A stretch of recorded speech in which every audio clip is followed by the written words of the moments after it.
দার্জিলিং ঘুরতে গিয়ে গ্লেনারিস কিংবা কেভেন্টার্সের ভিড়টাকে অ্যাভয়েড করে ভালো ইংলিশ ব্রেকফাস্ট খেতে চান? চলে আসুন। মেলটাকে পিছনে ফেলে আস্তাবল রোড ধরে 2 মিনিট হাঁটলেই বাঁহাতে পড়বে টম অ্যান্ড জেরি ক্যাফে। ছোট্ট এই ক্যাফের ডেকোরেশন বেশ নস্টালজিক, আর সাথে আছে ওপেন কিচেন। এখানে এলে ওনাদের হট চকলেট উইথ মার্শমেলোটা কিন্তু মাস্ট ট্রাই।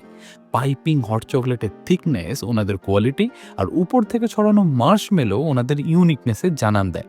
সাথে নিয়েছিলাম Tom and Jerry special brunch platter, যাতে ছিল sausage, baked beans, fried egg, bread with butter, hash brown আর গ্রিলড ভেজিটেবলস।